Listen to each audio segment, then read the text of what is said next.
कृषि बागवानी क्षेत्र वर्तमान डबल इंजन की भाजपा सरकार के उदासीनता के चलते हाशिए पर है, जिसका खामियाजा प्रदेश के किसानों बागवानों को भुगतना पड़ रहा है।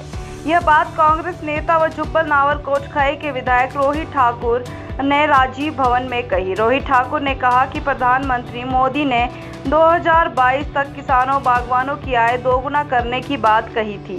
इसके विपरीत बागवानी में लागत मूल्य दोगुनी और आय आधे से भी कम रह गई है और आज भी बागवानों को एक दशक पुराने दाम मिल रहे हैं। पैकिंग सामग्री में अप्रत्याशित वृद्धि। रोहित ठाकुर ने कहा कि गत 2 वर्षों से लगातार पैकिंग सामग्री में अप्रत्याशित 40 से 50% की वृद्धि हुई है। पिछले वर्ष के मुकाबले इस बार कार्टन में 10 से 15 रुपए, जबकि प्रति बंडल ट्रे में 200 रुपए की अप्रत्याशित वृद्धि हुई है। निजी कंपनियां पैकिंग सामग्री के दाम बढ़ने के कारण केंद्र सरकार द्वारा जीएसटी दर में 12% से 18% वृद्धि को बताकर पल्ला झाड़ रही है। उन्होंने भाजपा सरकार का कार्टन और ट्रे पर जीएसटी दर में 6% की कटौती को बहुत देरी से लिया गया फैसला करार दिया। रोहित ठाकुर ने बताया कि पैकेजिंग सामग्री पर जीएसटी छूट का फैसला सरकार को जून माह में लेना चाहिए था और इसे मजबूती से केंद्र के समक्ष उठाते। वर्तमान भाजपा सरकार ने फफूंदी नाशक कीटनाशक दवाइयों की सब्सिडी बंद कर डीबीटी योजना लागू की थी, जिसमें इसी तरह की औपचारिकता निर्धारित की गई थी। क्या कहना चाहेंगे? आर्थिक में बागवानों का काफी अहम रोल है और सरकार कितनी तैयार लगती है अंतिम चरण पे? हिमाचल प्रदेश में और यहाँ की आर्थिकी में सेब का एक बहुत महत्वपूर्ण योगदान है और यही कारण है एक तरह से मैं समझता हूँ 5,000 करोड़ से ऊपर की इकॉनमी हमारी सेब की बन चुकी है और इसमें सक्सेसिव जो कांग्रेस गवर्नमेंट्स रही उनका बहुत बड़ा योगदान रहा।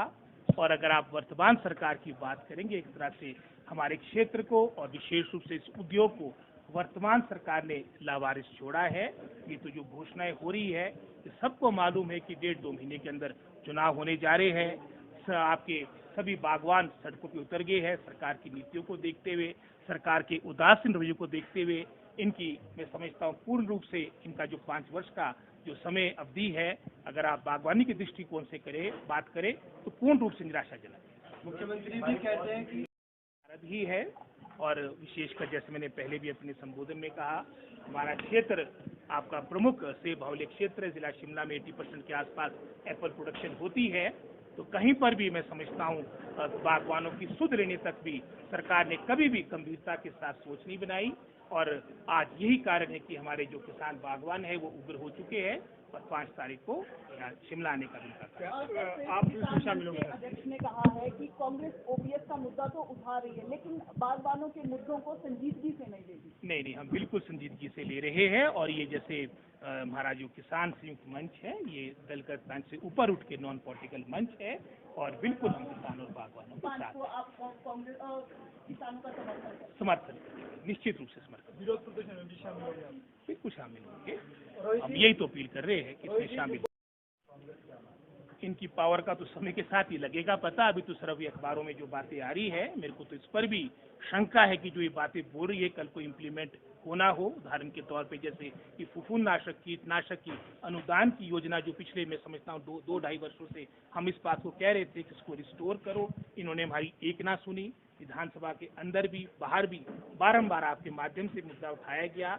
मात्र कोई 6-8 करोड़ के आसपास का मैटर था, लेकिन सरकार ने मैं समझता हूँ एक तरह से सोच बना दी कि हमने सही राय तो सुननी नहीं। अब जब मात्र मैं समझता हूँ 1-1.5 महीना रह गया चुनाव को और स्प्रे शेड्यूल भी आपका खत्म हो चुका है, अब ये नोटिफिकेशन निकाल रहे हैं। आज मैं समझता हूँ कि जो ये कह रहे हैं कि कल को इम्प्लीमेंट होगा, इस पर भी मेरे को बहुत बड़ी शंका है। में उनका नारा हुआ करते रहा कि ना हम बीजेपी वाले ना कांग्रेस वाले, उस सबको सेब वाले थे, अब सेब से वो फिर से फूल वाले बन चुके हैं। और मैं समझता हूँ आज इस तरह से स्टेटमेंट सुन रहा था, जो किसान और बागवानों की समस्याएं हैं उसको एक मिथ यानी भ्रम बता रहे हैं। आने वाले समय में निश्चित रूप से मैं समझता हूँ जुब्बल नावर खाई का प्रबुद्ध जनता जनार्दन, हमारे यहाँ का प्रबुद्ध मतदाता निश्चित रूप से किसको फूल बनाएगा ये वक्त बताएगा।